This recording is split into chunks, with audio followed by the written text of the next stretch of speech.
Welcome to the Financial Freedom Mastermind Group podcast. Here we're all about breaking free from the 40 to 50-year work grind and accelerating our journey towards financial freedom. Join us every Wednesday at 7 p.m. Eastern as we explore different types of investments that can fast-track your path to financial independence. We serve as a hub for connecting with fellow members during our sessions so you can share successes, ask questions, and keep the momentum going. Good evening, everyone. This is Nyra Sanders, host of the Akaba Home Financial Freedom Mastermind Group, and I'm excited to be joining you here on the last day of the first month of 2024. This January went by super quick, and I hope that everybody's off to a fast start on their goals for the year. And tonight is going to be an open session. Last week, we were joined by an investor who's been in the game for 20 plus years. This week, we're going to be having an open session to kind of talk through something that the Akaba Home Network received earlier today. And I'm happy to be joined by our co-host, or my co-host, Liban Ismail. Liban, how you doing? I'm doing well. That is good, man. That is good. Can you hear me okay? I can. Perfect. And so earlier today, we sent it out to our whole network, but every so often, we try to do it once a month, but every so often we make it a little bit longer. But we release a newsletter, and that newsletter gives an update on the real estate market. It tells you kind of where interest rates are and things of that nature, and also focuses on a topic. And pretty soon we're going to be bringing on one of our other team members, Nyra Sanders, to talk a little bit about the most recent newsletter. And I believe she's calling in right now. Nyra, how you doing? Hi, I'm good. How are you? Super good. Welcome to the Financial Freedom Podcast. I think this is your first time on, correct? Yes, it is. Thank you for having me. Come on now. We are excited to have you. And for those who have not met you, do you mind giving just a brief background? Yeah, so right now I'm a junior buyer's agent, part of the Akaba Home team. I started back in May last year, and so far I've done about 8 transactions. So it's been really exciting. I'm learning a lot, so I'm excited to see where the rest of this year is going to go. Perfect. And you've taken over very quickly the newsletter portion of our team and been putting out fire content. And so we just wanted to bring you on to talk a little bit about some of the changes that you've seen from the last time we released the newsletter. I believe it was in December to this time. Yeah, so December last year, the interest rates, I know they were crazy. They were like 8%. And this year in January, we're looking at about 7% interest rate for a 30-year fixed mortgage. So that's like big news. I know everybody's excited about that. Absolutely. And Liban, have you noticed any changes with that drop in interest rate? Yeah, I will say there has been a lot more activity. Actually, today I was looking at kind of some numbers because I was looking at, because we have a couple of listings coming up. So I was doing some market research, and some cities, for instance, Decatur had like 1,000 homes sold. So we're seeing a lot more activity overall since the rates dropping. And I think that's that's tending to be the trend. So yeah, I agree. That's incredible. And I know last year was kind of a shock to the system, right? With the rates kind of sticking where they were and even going up a bit. And so it's welcome news to hear that it's coming down and that it dropped that drastically in just 1 month, right? From 8% to 7%. That's incredible. What else are you noticing? Anything else that was top of mind from the article and from the newsletter this month? So actually, the average home price in Atlanta did drop a little. So in December, it was about 418,000 average, and now it's 415. So just a little bit, but I noticed that. And then also, you can find more information in the news article. I talked about the pros and cons to fix and flips, and I like adding the pros and cons to it because there's just like so much that goes into real estate investing. So knowing like what to do and what not to do really helps. And then also I added some tips for investors and just an overview of everything. And I gathered my numbers from like the MLS and a couple different sources. Splendid, splendid. And for those, if you have not received that newsletter, if we left you off by accident, feel free to drop your email in the chat and or send it to me, and we'll make sure that you get that piece. And the other piece that you mentioned, Nyra, which I think a lot of people appreciate, is each of these newsletters, you kind of focus on a different type of investing, right? Because we Right. work with a lot of first-time investors or those that are looking to get out of what they've been doing for a long time. Say you've been long-term rental investing, now you're looking at short-term or flipping. And so it's good to hear about the pros and cons of each, because it is not all roses and sunshine, right? There's going to be some Exactly. bumps along the road. And it's just, hey, which type of bumps are you okay with, and kind of working through to achieve your goal of financial freedom? Right. I think it's very important. The pros and cons is definitely like my favorite part because usually like people think it's, rainbows and butterflies when reality sometimes, things don't always go the way they're supposed to. So for example, like for the fix and flips, one of the pros that I had was the potential profit, but then the downside is the financial risk. But being an Mhm. investor is all about taking risk. So that's definitely something to take into consideration. And to piggyback off what you said, I'm glad you did include the cons because not many investors think about the cons and Yeah. kind of what it means and the risk that goes into flipping a house. Because a lot of times, probably 9 out of 10 times, your rehab is going to go over budget because you're budgeting for what you see. And a lot of times in these projects, there's stuff that comes up, which is why you always recommend contingency. That way, when it does come up, hey, I did plan for this. I even planned for something coming up, a surprise. That way, you kind of mitigate your risk, especially in flips. Right.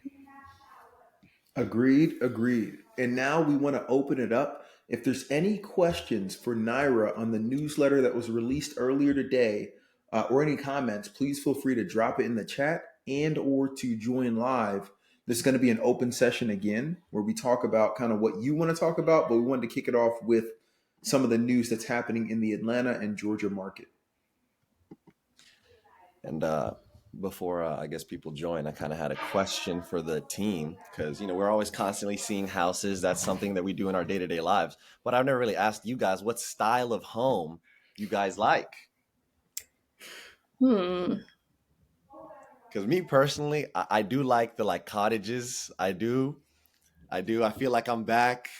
The UK European style. I feel like I'm back Back home in the in Africa. 1800s in a cottage, man. What's No, going I on, feel like I'm Leva? back in Africa. We haven't caught it. When I was growing up, it was 2004. We didn't catch up yet. We didn't have the traditionals. I feel like I'm back. Cottages Naira, are what you got? Love me a cottage cottages and a are ranch. cool. Yeah, those are cool. Ranches. I really like I'm into the modern, but I also love like the Victorian style homes. I don't know. I just love Mm, them. They're there are a really lot of nice. those in Savannah. Yeah. See, I'm huge on modern, right? I like kind of the newer it can be, the better. I just want it to be box cut, like it doesn't look like it have a roof, all that type of stuff, right? I'm all modern. Yeah, that's me. So anything that is 2020 or newer, that's kind of what I'm going for now. Oh, wow. To piggyback off what you said about the roof, those roofs are actually super hard to do. I, Yes. they're super because they have to have a slide. But they have to look. It's kind of like the sidewalk. Not a lot of people know, but your sidewalk is not flat. It has a bit of a drift. That way, rain doesn't pool up because that kills concrete. Yeah, So and to apparently, that those. point, I got two stories, two pieces. One, you've seen my house, right? So it's a box house, quote unquote, on the outside. That being said, we sent some gutter guys up there, and we do that once a year. And they're the ones to tell us our house is not actually it's not the way it looks. The roof is like everybody else's roof. It's very weird. It's actually a terrible design, because there's only three ways that the water can get out because it's a pitched roof. So think of a roof that's then boxed in around the edges to where the water can only go to like three locations. So it's very weird. We got to clean the gutters out constantly. That's one. And two, I'm with you on the concrete. Like, people don't understand that everything is built in a way to where it can drain properly. And that's part of the zoning. And so with the storage units, we almost had a heart attack toward the end because we brought somebody else in that was a little bit cheaper to do like the blacktop. And they were like, hey, the grading's all off. Like, it should be 3 inches and you guys are at 6 inches, which may not seem like a lot, but it's a heck of a lot That's a across lot. like when you're Over talking the about like, over the hundreds of distance. yards, Yeah, right? yeah. It starts to drop off quickly. And Yeah. so, long story short, it was a false alarm. But if we were off, the drainage would just sit there on the blacktop, and then you'd have big puddles that eventually would eat away the blacktop, and it wouldn't last 50 years like it should. It'd last, a lot less than that. Yeah. And then another interesting thing, now that we are kind of on the topic of concrete, we have a bunch of old mall buildings that are all concrete.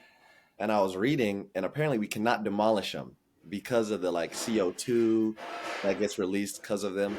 So there was actually a proposal, and they did do this. They turned a baseball stadium into apartment complexes, right? So Oh, they had kind of yeah. And so I kind of wanted to ask you guys, all of these old office buildings, these commercial buildings, COVID kind of wrecked a lot of them, and they haven't really been able to recover. Do you see them turning into more that kind of thing, or do you think they're just going to be vacant, or they're going to say, hey, everyone back in the office, try to get them back filled? Kind of what is the future on that end? I don't know, but I feel like they're definitely going to try to do something with it to make some profit. So apartment buildings would definitely be something that they would probably look into doing. I would agree. It's very difficult, Matt. Like the one thing that doing some of the commercial stuff in Louisville has taught me is that it sounds great on paper, but when you actually start making moves to make a change, man, it's crazy the type of pushback that you get. And it's because of human nature, right? Most humans don't want to change. You don't want something to be like, an eyesore in the neighborhood, things of that nature.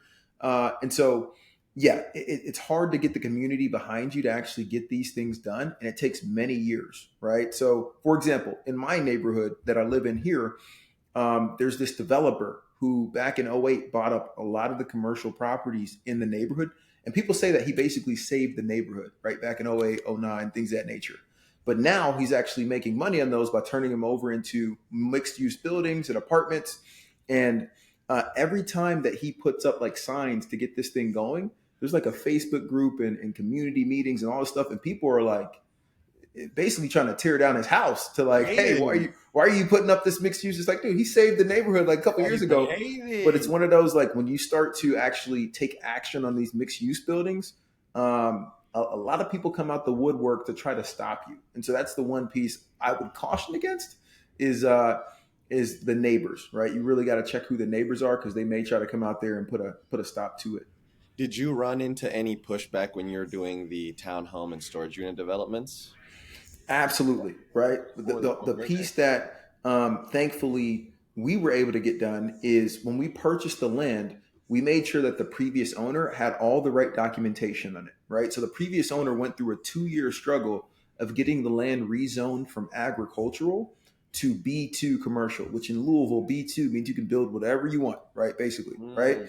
Took him 2 years. He had to go to a lot of community meetings. He had a lot of people like, beating down his door, things of that nature while he's going to the Kroger in the neighborhood.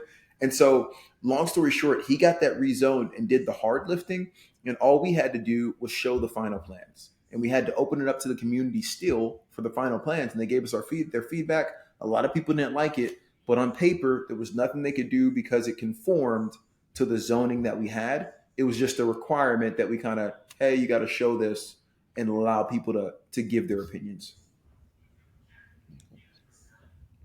And again, for those who are just now joining, this is an open session, so feel free to throw any comments in the chat and or join live. And Desmond, good to see you again, man. How you doing? Yo, what up? I'd like to thank you for the referral. Give me a referral. To Nice who? work. Do you know Jamari? Who knows you, allegedly? Jamark. Jamark, yeah, bro. I went to school with him. I went to school with him. That's crazy, man. Yeah. Small world. Small world, man. So small. Small world. Desmond, That's dope. how are you doing with the property, man? I know you've been, underground putting in work. How's it coming? Yeah, man. I've been under a rock. But it's been good, man.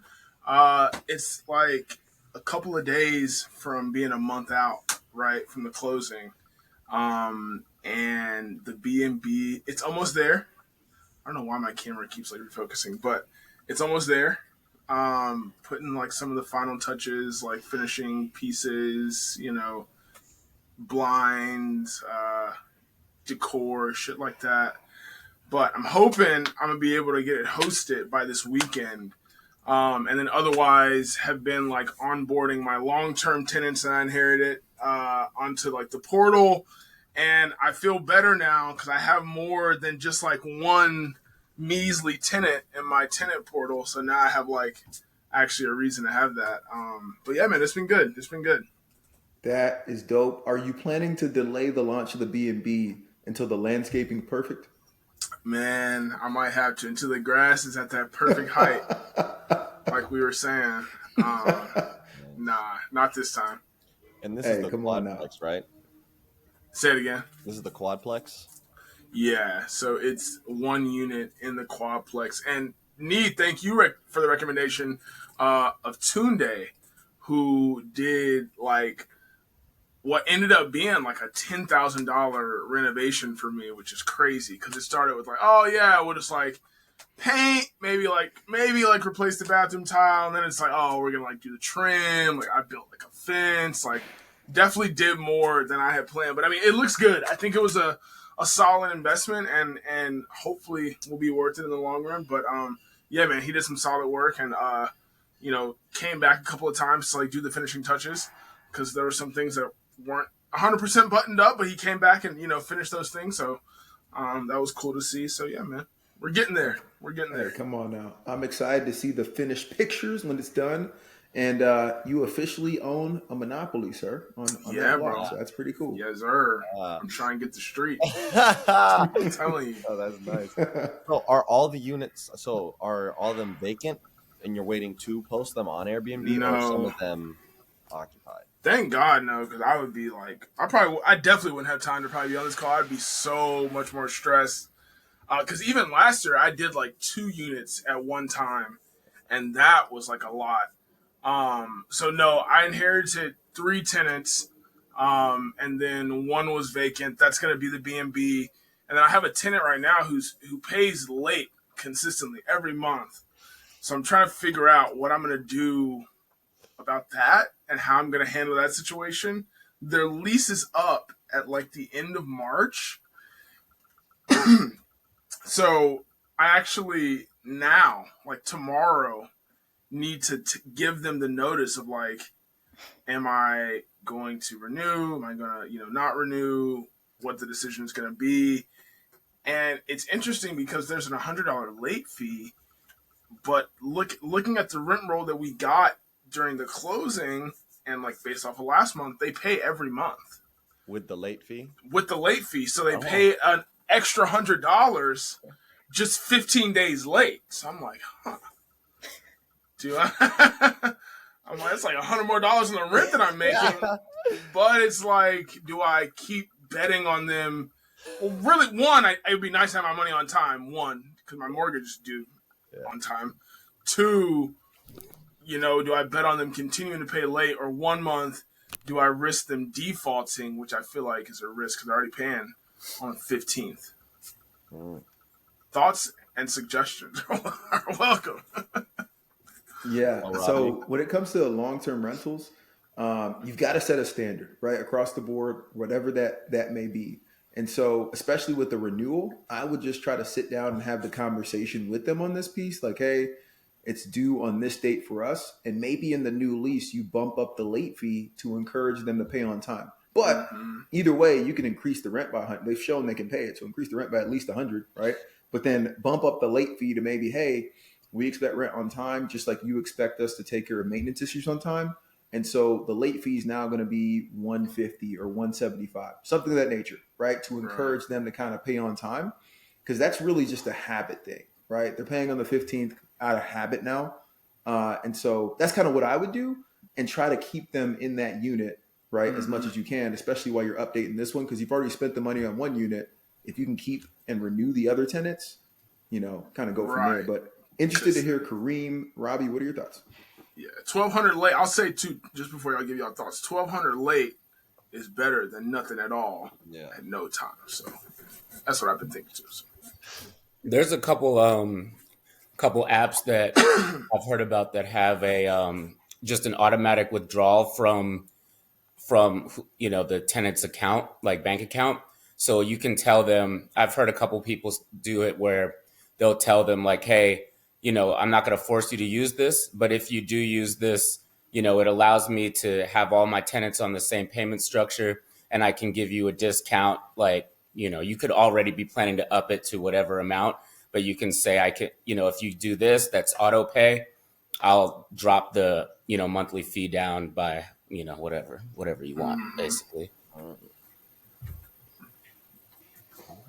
That's pretty cool. I don't Kareem? have any long-term tenants, so I can't shed light on that. I'm wondering if there's a world where you can put them on like a probationary, like a month to month for like 3 months maybe after you had that talk and see where that leads. Because you can have that talk and then you sign the lease for another year and then nothing happens. Right, and that's actually what I was thinking too. Like that's actually what I was leaning toward, was putting them on month to month and telling them like, hey, this is like a trial run basically, right? Because you haven't been my tenant for long at all.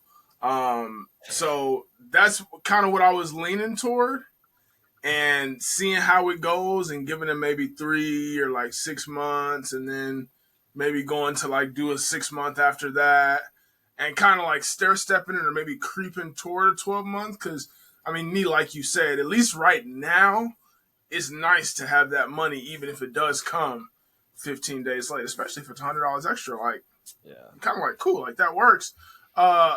Given especially too that I'm 2 months ahead of the mortgage payment, right? And we did that strategically, and that like in hindsight, because at first in the closing I was like, oh, like that might not be a huge deal, whatever.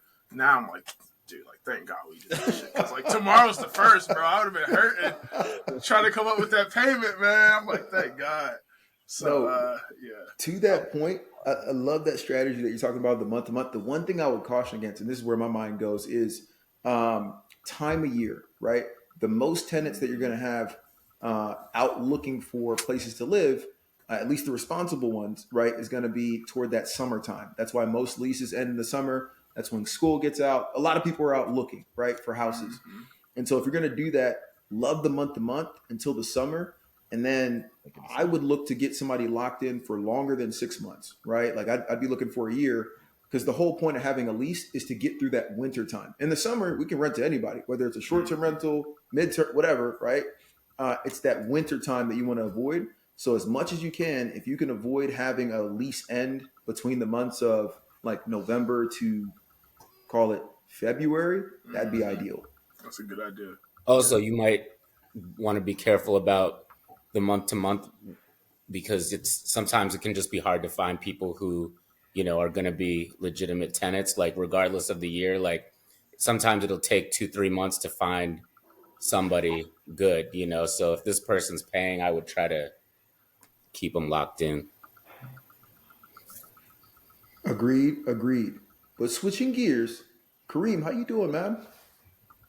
I'm good, Nick. All good. All good. Looking for my next move right now. Whether it's, I think my budget will allow more for like an arbitrage piece at this point, not super liquid at this point of time, or if I find like a diamond in the rough that and I'm open to like out of state as well. So I'm looking at opportunities outside of Georgia as well. What part? What other states? Whatever the numbers, Mm. whatever it can prove. And I to try that to point, stay in. Sorry, Nate, you saying something? no, please. Oh, I try to stay away from like the typical vacation sites. I feel the competition is too tough out there, and like everyone's competing over like a smaller pie. I feel so. I try to look around. I've had decent success around airports, like what I have in Atlanta, close to Desmond and most of our team. uh, so I try to replicate that if there's like a big hospital complex or like a big business park or something like that, I try to stay like around these areas. That's what I'm looking for. Mm. Yeah, if you hear about something, you know what to do. Yeah, of course. Have you I keep my considered ear to the ground. and I'm a little bit biased to this, right? But have you considered Louisville, Kentucky from a numbers perspective, like cost, right? So I wouldn't in the past consider Louisville for a short term rental market, but my realtor down there, who's my business partner, her husband actually started a short term rental last year for the first time. So I coached him through like, hey, this is how you set it up, all that stuff, and most of the time it's pretty like stable, right? But during the Derby, I think he made like 8K that month during the Derby. And the houses that he has down there, I mean, he bought that for like 180. So, and it's a nice house. And so he was hoping to make about 1,200 a month. He's definitely making more than that. I think probably closer to like 1,800 a month. And then during the Derby, you make it 8,000. So the numbers really work out. It's just, it's not a market where you're going to get a lot of appreciation, at least not as fast as Atlanta, but it definitely is one that works for long term as well as short term in certain seasons. Yeah, definitely open to it. I'm wondering if you can or someone like can offset lack of appreciation in a market. So it's like if it's a cash flowing market, you could take that cash flow and reinvest it into another asset or another tool that can give you that appreciation, and still take advantage of like a cash flowing market. Because most cash flowing markets don't have appreciations like that. It's just a few, and vice versa. Also, if there's a lot of appreciation, then usually the cash flow is because the expenses are high. So I'm trying to explore that as well. Okay, that may be an offline discussion, but we could definitely talk about that piece. But Robbie, what's new in your world, man? Hey, not too much, not too much. I'm thinking about moving into the top unit of my house. Right now, I'm still like in an apartment, just because I basically just kind of wanted to live in this area more, and I felt like I could still get profits out of both floors since I separated the house into two units. But I'm thinking just in terms of like maintenance and just like overall ease of everything, it would be better to move in upstairs, especially if I can do a refinance at some point this year and get my mortgage a little bit lower. But just kind of looking back on the past, like maybe I guess I bought the house in March and then got it on the sites maybe I think like late April probably. I think there was definitely like a lot of things that I had to figure out on the move, and just kind of I think it stunted a little bit of my like just the revenue I could bring in consistently. But this year I definitely am learning from that. I think that there's a lot more money out on the table with just mainly like pricing. Like the guy who you had on yesterday, or sorry, last week, he was really like dropping some good gems in terms of pricing and how he does that. And I think that I can get a lot more out of it than I did the past back since March really. So I'm excited to get that part of it going once we get into more of a busy season and see how it goes. I like it. I like it. No, this is exciting. This is exciting. And I don't know if you guys heard earlier, but I believe you all got the message. Nyra, who is on the line, is part of the Akaba home team, and she released that newsletter, right? And she's the one that's been consistently releasing that piece about where interest rates are going and things of that nature. And Robbie, I know that's one of the big considerations for you is how you can get the refinance. But Nyra, do you mind just recapping what you've seen with the interest rates over the last month? Yeah, so December, as we all know, they were pretty high. They were like 8%. So this month it's been looking a little better. So we're at a 7% interest rate for a 30-year fixed mortgage. So it's looking good right now. So we'll see. I mean, drop it more. I So there know. may be some light around the end of the tunnel, right? I think this year the Fed's still talking about 3 rate cuts, so that should get us into the mid to low sixes. And I know I personally have a loan on a fourplex that I got in August of last year that is sitting at a 925. Oh, word to the wise, right? While you got the W-2, utilize that thing, right? Because when you go 1099, it just goes a lot more. So it's at 925. I plan to refinance that conventional, which will hopefully get me down to about a 7, right? Even if interest rates are 6.25, I'll be at about a 7, which I'm happy with. 925 is crazy. I'm at Yeah, 699 and I'm 925 sick. is insane. That's what mine is at, like just under 7 right now. I need that That's to crazy. drop. I'll never So complain again. yeah, Nee, like, are you doing all short term to be able to cash flow, or do you have a mix of? You have some long terms in that unit as well, right?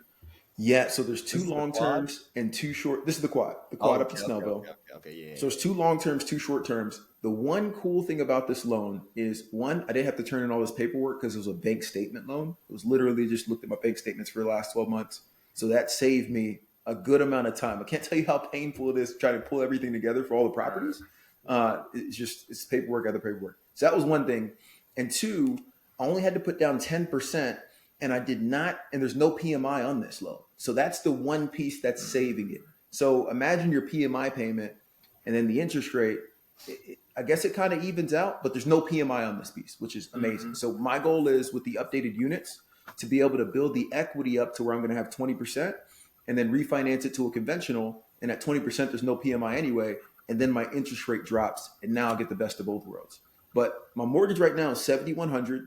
The 2 long-term rentals are bringing in about $3,100, right, combined. And then the 2 short-term rentals bring in anywhere from $25 a piece to 1 month I did $3,700 because somebody booked the whole month, right? So that the short-term rentals were needed, at least in the near term, to cover the debt and just keep that thing operating on itself. And then once we refinance that piece, now we can I can go all long-term if I wanted to as we increase the rents. Are you going to build the equity just by waiting, or by doing some of the forced appreciation, like doing some renovations? Hey, we updated it. So the other 2 units, Right. the 2 renovations that we did, you just mentioned you did a 10K renovation. And I know Tunde said he did some work for you too recently. Yeah, it was about 70K, right, with Tunde for 2 units. But it's a 3-bed, 2.5. We updated the kitchen, the bedrooms, and the bathrooms, right? With like marble, like all gold. I wish I'd move in there. If it's marble and Right. gold, I'm gonna be up there, man. He's like, hold up, your background looks different. Right. No. So he updated those, and they look amazing, right? The other 2 units, I'm purposely delaying that piece, right? When you drop 70K on a house that you just dropped, 80 or 90 on, it's like, all right, this is a lot of money coming out. Jesus. And so with those 2 units, I just renewed the leases at a slight increase to where it didn't push them off, but I did it in a way where it's going to be middle of 2025. So literally this year, I don't got to negotiate any leases, right? So I can focus on the storage units and getting those leased up. So that's off the books. Focus on raising the rest of the funds for the townhome so we can get that off the books, not worry about this thing. And then 2025, we'll revisit the leases, start increasing those. And if a tenant leaves, I'll be ready to update that unit and put a new tenant in there. Yeah, I was going to ask, are you planning on keeping half of the units long-term, half of them short-term consistently? Yes. And the reason being, we helped one of the people that joins the call every so often, my guy, Jason, based out of Washington, Jason and Guyan, he joined last year as a guest as well. He did the same play up in Peachtree Corners a couple years ago. He bought a fourplex for about $500K, updated 2 of the units. We managed those 2 as short-term rentals for him. He kept the other 2 as long-term rentals that were unrenovated. And long story short, was able to resell that 2 years later for, closer to $800K. Because you could see the potential, right? 2 fully furnished units. You've got all the AirDNA numbers, and you get the long-term with the potential if I update these. So ideally, I'd love to keep the same tenants, just continue to increase it slowly. And then a couple years from now, right, sell that thing or refinance it and kind of make a way. Do you have issues with like having the long-term tenants with the Airbnb folks next, like in the same house? Thankfully, not so much. Reason being, we've gotten better at this, right? Better at screening, 1. But 2, if you are nervous about that, there's actually software that you can get now. There's this thing called Minute. Have you guys heard of that? Minute or Minute? You've heard of it, Kareem. Okay. Do you use it? And you may be on mute. So I do not use it. I really depend on like our vetting process, but it's like a smoke detector that hangs in the wall, and it measures the sound decibels, and it sends you notifications to your phone. So when the sound decibel in the house goes up to like party level, you will get a notification telling you like, "Hey man, there's something going on." You It text your doesn't guest like, record or yo, anything, so it's private. Yo, what's yo, going you're at on? 120 dB. Like, you gotta turn it down. You're like And- 120, I need you at 80. Right. And even more than that, one other piece that it can do, because I think everybody here is using software like Hospitable, things of that nature. They've built an integration into it now. Because if it was dependent on us texting everybody, believe me, I mean, my Can't team can do tell it. you I'm knocked out at Can't 9 do it. p.m. So I wouldn't even be Can't awake, do right? it. So so long story short, it automatically sends messages. And so we needed this, and we discovered this when we took on this short-term rental that was on the Beltline. Literally, it was right next to the Beltline, and all the neighbors were just hypersensitive. Like they were calling us for random stuff. Hey, a neighbor left the trash can tilted to the side. Do you want to come straight? I'm like, hey man, like leave me alone. So long story short, we put this system in there, and it's amazing. Once it starts getting to a certain level, to Kareem's point, it sends a message directly to the guest, to their text message. It pulls their number from Hospitable, texts them. If it stays at that level for 10 minutes, it calls them. And then it sends an alarm to you to where you can get them on the phone. But typically what we've seen is by the time it gets to the call, the guest is lowering the level of the noise. It can also detect if there's a bunch of people in there. I don't know how it does it, but it can sense like if the room's crowded, and it can sense smoke, and it sends all that stuff, alerts automatically. So it's pretty cool. It's not that expensive, and the battery lasts for like a year, right? You just recharge it once a year, and it keeps going from there. So that's one way if you're super focused on that. We haven't installed it in the fourplex because we haven't had any issues. But if we were to have issues, that would be the solution because we've used it before. Yeah, the more that can get automated, the better. Because I've had like dealing with some of these guests is like just a pain in the ass, and especially like just I don't know, like some of the things that they try to like they'll try to. I had someone try to check out late and was claiming like that there was someone blocking the driveway so they couldn't get out, but I could see on my camera that his car is parked on the street and he didn't even need the driveway. And just people like lying, just like clearly lying about stuff. And I got to decide, all right, am I going to like call this person out on their lie, or am I just going to like go with it? And now I've started to tell people that I work for the owner of the house and that I'm not the owner. That way I just can tell them no to like everything they ask for, and they like can't, I was like, sorry, I don't have the authority to do something like that. They're That's still like what gonna I go review to. you though. Remember that. What'd you say? They're still gonna leave a review. It's a review game. Yeah, I know. But what I've found, like some of these people are now like having, like they feel bad for me, like, cause I just blame everything on the owner. I'm like, I'm so sorry, like whatever, but I can't do this. And they still give me, like, they haven't given me a bad review since I've done that. And then I also took my picture off my Airbnb account, and I can say this in this group, I started getting a lot more white guests, like as soon as I took my picture off. And like I started getting just more respectful, like back and forth with all the guests. I just changed it to a generic like Google image and took my photo off, and then people were just like giving me much more respect, like much more like diversity of the bookings, everything. So it's just some random guy. No, it's just like a Google image. Like it just says like welcome home. It has no Okay. person or I thought you anything. meant Google Image was someone Yeah, else's it's a random face. Not just a white dude off the internet. Like an AI generated, like, Yeah. who is this? Oh, we just typed homeowner into Google. Right. Safe looking guy. I Googled that and put it up there. I wonder if that would work. But I can't change. You made I this can't act change something. my name though, right? That's a good question. Yeah. Someone Your should do a name will have study to on be that. the account. Yeah. You probably could change your name on there. I don't know if it's like what it's attached to, but Yeah, Kareem You is can good definitely now. you can change your name. You just gotta keep in mind that when you travel, people are gonna be calling you by a different name. Yeah, Like my Kareem is brother, Kenneth now. my Yeah. brother uses somebody else's, like he uses a completely different name, right? And that actually makes a lot of sense yeah. to have it a little more generic, right? I think I need to switch because we manage so many properties, right? And I still have it as just my regular whatever, right? I could switch that to a logo, and I Yeah. actually want to try that out. That's a pretty good idea. I recommend that because I saw the change like instantly, you know, like it's not like, I mean, no one, just to be real, like I don't feel like it's possible to get less bookings if you take your face off. Like it's only possible to get less if you have your picture on there. You know what I mean? Like no one's gonna book you more because of your picture. I don't think That's a so. good point. That's a good point. Yeah, that's a really good point.